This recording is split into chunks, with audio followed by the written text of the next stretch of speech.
Hello friends, welcome to my YouTube channel. दोस्तों, इस video में बात करेंगे आज के टॉप 20 करंट अफेयर क्वेश्चंस की। इस वीडियो में क्वेश्चन डिस्कस किए जाएंगे। तो अगर आप किसी भी गवर्नमेंट एग्जाम की तैयारी कर रहे हैं, चाहे कि यूपीएससी हो या फिर एसएससी या कोई भी गवर्नमेंट एग्जाम हो, तो आप इस वीडियो को लास्ट तक जरूर देखें। साथ ही इसका अगर आप पीडीएफ डाउनलोड करना चाहते हैं तो वीडियो के डिस्क्रिप्शन में उसका लिंक दिया गया है। तो बिना टाइम गवाए चलिए स्टार्ट करते हैं।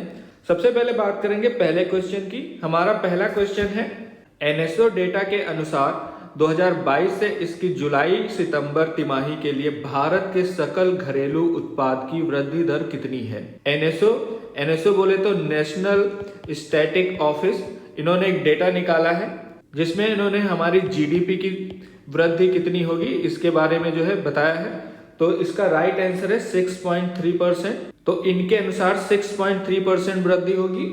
और इसके कम होने का जो कारण है, खनन के क्षेत्र में जो है अच्छा प्रदर्शन नहीं हुआ, बहुत खराब प्रदर्शन हुआ है। इसके साथ ही विनिर्माण में भी बहुत बुरा प्रदर्शन हुआ, इसके कारण जीडीपी में कमी आएगी। तो हमारा अगला क्वेश्चन है, उत्तराखंड में होने वाला संयुक्त सैन्य अभ्यास युद्ध अभ्यास 2022 किन किन देशों के बीच में किया जा रहा है। तो आपको बता दें, इस समय भारत और अमेरिका के बीच में एक युद्ध अभ्यास किया जा रहा है जो कि उत्तराखंड में हो रहा है और इसका नाम जो है युद्ध अभ्यास 2022 है। और आपसे पूछा जाए कौन सा, तो ये 18वां संस्करण है इस समय इसका। हर साल ये होता है, पिछले 17-18 सालों से हो रहा है, ये 18वां संस्करण है। इसमें आपसे ऐसे भी घुमा के पूछ लिया जाएगा कि कौन कौन से देशों में हुआ जा रहा है और क्या नाम है और कहां पर हो रहा है। तो उत्तराखंड में हो रहा है। तो ये 3 क्वेश्चन इससे बन सकते हैं। अगला क्वेश्चन देखते हैं। हमारा अगला क्वेश्चन है, वर्ष 2018-20 के दौरान भारत में मातृ मृत्यु अनुपात क्या है। तो मातृ मृत्यु दर अनुपात, भारत सरकार ने जो है इसको 100 से नीचे करने की एक मुहिम चलाई थी। तो इस समय जो है 97 है प्रति लाख जीवित जन पे। और सबसे ज्यादा आपकी जो मृत्यु दर थी 2014 से 2016 के बीच में थी। तो सरकार ने इसका लक्ष्य रखा था 100 से कम करने का, जो कि पूरा हो गया है। तो अब बात करते हैं अगले क्वेश्चन की।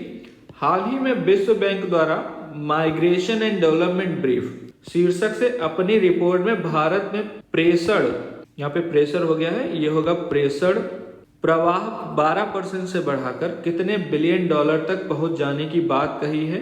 तो 100 बिलियन डॉलर तक पहुंच जाने की बात कही, ये 12% बढ़ेगा तो 100 बिलियन डॉलर से अधिक हो जाएगा। अब बात करते हैं अगले क्वेश्चन की। भारत ऑस्ट्रेलिया आर्थिक सहयोग और व्यापार समझौता कब लागू होगा। तो आप लोगों को पता है भारत और ऑस्ट्रेलिया ने एफटीए यानी कि फ्री ट्रेड एग्रीमेंट साइन किया है। और फ्री ट्रेड एग्रीमेंट जो है इसमें लगभग 5000 से अधिक प्रोडक्ट जिनको जो है टैक्स में छूट मिलेगी। इससे इंडिया को बहुत फायदा होगा, अपने व्यापारियों को। तो ये कब से लागू हो रहा है, तो 29 दिसंबर 2022 को ये लागू होगा। इससे जो है हमारे द्विपक्षीय व्यापार बढ़ेंगे और रोजगार भी बढ़ेगा, क्योंकि ज्यादा आपके प्रोडक्ट सेल होंगे तो आपके कंपनियों में एम्प्लॉयमेंट बढ़ेगा। अगला क्वेश्चन, हाल ही में असम द्वारा स्नातकोत्तर कार्यक्रम में भाग लेने वाली महिलाओं के लिए प्रतिवर्ष कितने रुपये वजीफा प्रदान करने की योजना शुरू की गई है। तो आपको बता दें, असम सरकार ने महिलाओं को, जो लोग पीजी में एडमिशन लेंगी उनको जो है 10,000 रुपये का वजीफा दिया जाएगा। तो अगर आप ग्रेजुएट हैं और अगर आप पोस्ट ग्रेजुएशन करते हैं, महिला हैं, तो आपको 10,000 रुपये का वजीफा दिया जाएगा। सरकार ने बताया ये जो है छात्राओं के आने जाने व अन्य संबंधित खर्चों के लिए दिया जा रहा है।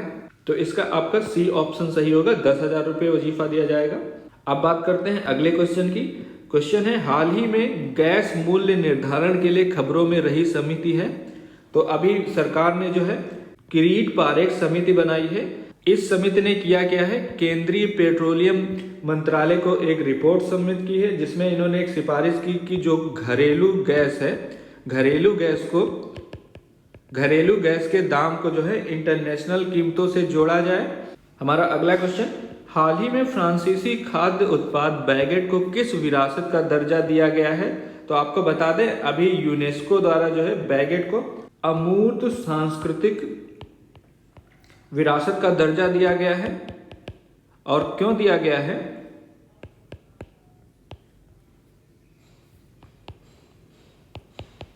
तो आपको बता दें, फ्रेंच बेकरीज के अनुसार फ्रांस में हर साल लगभग 6 बिलियन ये बेक किए जाते हैं।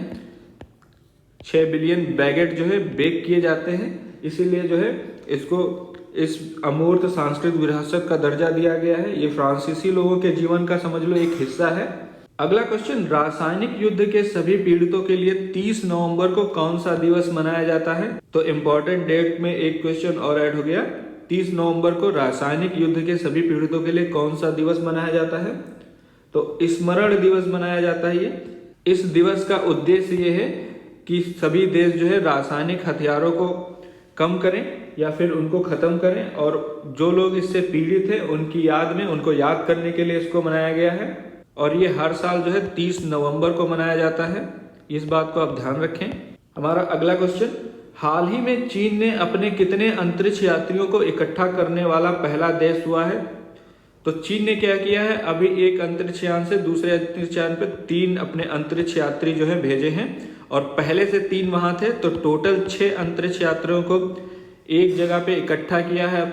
और ये दुनिया का पहला देश बना है चीन, जो 6 अंतरिक्ष यात्रियों को इकट्ठा करने वाला बना है पहला देश। और कौन कौन से अंतरिक्ष यान है? तो सेंझाओ 15 जो है ये मार्च 2FY15 यहाँ पर इसने जो है यात्रा की है। हमारा अगला क्वेश्चन, हाल ही में खबरों में रहा गेहूं का अर्ध बौना जीन है। तो गेहूं का जो अर्ध बौना जीन है उसको बोलते हैं RH13, यानी कि आपका डी ऑप्शन सही होगा। इसको जो है सूखी मिट्टी की स्थिति में उगाया जा सकता है, इसीलिए बहुत ज्यादा चर्चा में है, क्योंकि सूखी मिट्टी में भी इसको उगाया जा सकता है। अगले क्वेश्चन की बात करें। अगला क्वेश्चन है, किस संस्था द्वारा carbon capture utilization and storage policy framework शीर्षक से एक रिपोर्ट जारी की गई है? नीति आयोग द्वारा, सेबी द्वारा, DRDO द्वारा या फिर IIT रुड़की द्वारा? तो आपको बता दें, नीति आयोग ने ये रिपोर्ट जारी की है। नीति आयोग के बारे में तो सबको पता ही होगा। इसमें यह बताया गया है कार्बन कैप्चर, यूटिलाइजेशन और उसके स्टोरेज का महत्व क्या है, उसके बारे में चर्चा की गई है।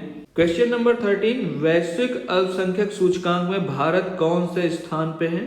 तो अल्पसंख्यक सूचकांक की बात हो रही है।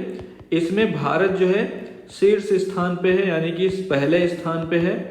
और दूसरे, तीसरे, चौथे की बात करें तो आपका दक्षिण कोरिया और जापान, इसके अलावा पनामा और अमेरिका जो है आपका 5वें स्थान पे है। और सबसे लास्ट में जो है मालदीव, अफगानिस्तान और सोमालिया रखे गए हैं इस लिस्ट में। टोटल कितने देशों की सूची थी? तो 110 देशों की सूची है। अगला क्वेश्चन, प्रोबासिलिया इचिनाटा किस देश का राष्ट्रीय वृक्ष है? तो ये जो है आपका ब्राजील का राष्ट्रीय वृक्ष है, आपको पता होना चाहिए। ये आपका परिशिष्ट सेकंड में जो है ये इसका स्थान है।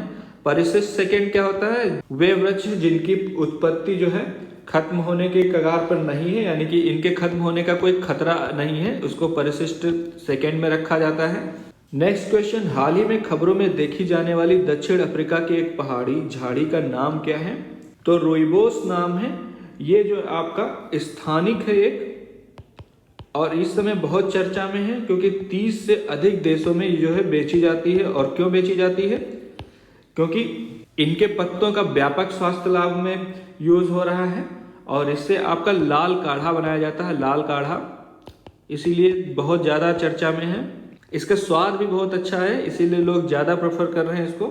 हमारा अगला क्वेश्चन है, पश्चिम बंगाल द्वारा हाल ही में प्रदूषण से निपटने के लिए कौन सा प्लान लॉन्च किया गया है? तो आपको बता दें, ग्रेडेड रिस्पॉन्स एक्शन प्लान, ये पश्चिम बंगाल की सरकार ने इसको लॉन्च किया है। ग्रेडेड रिस्पॉन्स एक्शन प्लान, इसको शॉर्टकट में बोलते हैं GRAP। और इसका काम क्या है? ये सड़कों पर पानी का छिड़काव, मशीनों द्वारा सफाई, इसके अलावा जो ऐसे धूल कचरे वाले स्थान हैं वहां पर सफाई सुनिश्चित कराने के लिए ये प्लान तैयार किया गया है। और कचरे को आप खुले में जला नहीं सकते, उसके लिए एक टाइट कानून, मतलब एक सख्त कानून बनाया गया है। तो उन सबको एक्शन में लाने के लिए प्लान है। हमारा अगला क्वेश्चन होगा, एशिया की दूसरी सबसे बड़ी स्लम कॉलोनी का नाम क्या है, जिसके नवीनीकरण के लिए अडानी प्रॉपर्टीज ने बोली जीती है? तो आपको पता है, मुंबई की धारावी जो एशिया की दूसरी सबसे बड़ी स्लम कॉलोनी है, और इसका पुनर्विकास किया जाएगा अडानी प्रॉपर्टीज द्वारा। महाराष्ट्र सरकार के अधिकारियों ने क्या किया, धारावी पुनर्विकास योजना के लिए एक बोली लगवाई थी, मतलब वित्तीय बोली थी, धारावी विकास परियोजना, जिसमें अडानी प्रॉपर्टीज ने ये बोली जीती है। अगला क्वेश्चन है, किस सरकार द्वारा मुख्यमंत्री डिजिटल सेवा योजना की पहल की गई है? तो राजस्थान सरकार द्वारा इसकी पहल की गई है। राजस्थान सरकार ने क्या किया है, 12,000 करोड़ रुपए का बजट निर्धारित किया है और उन्होंने जो है रिलायंस, इसके अलावा भारती एयरटेल, इन लोगों से टाई अप किया है। इसमें क्या होगा, 3 साल के लिए फ्री इंटरनेट दिया जाएगा और आपको कनेक्टिविटी दी जाएगी, मोबाइल दिया जाएगा, एक स्मार्टफोन। और ये मिलेगा किसको? उन घर की महिला मुखिया को मिलेगा जो चिरंजीवी स्वास्थ्य बीमा योजना में नामांकित हैं। तो अगर आप राजस्थान के हैं और चिरंजीवी स्वास्थ्य बीमा योजना में आपके घर की महिलाएं नामांकित हैं तो आपको स्मार्टफोन मिलेगा जिसमें 3 साल का आपको इंटरनेट कनेक्शन मिलेगा। इसके लिए राजस्थान सरकार ने भारती एयरटेल और जियो से जो है कॉन्ट्रैक्ट किया है। तो ये थे आज के टॉप 20 क्वेश्चन। लिंक वीडियो के डिस्क्रिप्शन में दिया गया और कमेंट में पिन किया गया। आप उस लिंक पर क्लिक करके पीडीएफ को डाउनलोड कर लें और इससे रिलेटेड कोई क्वेश्चन है तो आप कमेंट सेक्शन में बता सकते हैं। ये वीडियो देखने के लिए और मेरे साथ बने रहने के लिए आपका बहुत बहुत धन्यवाद।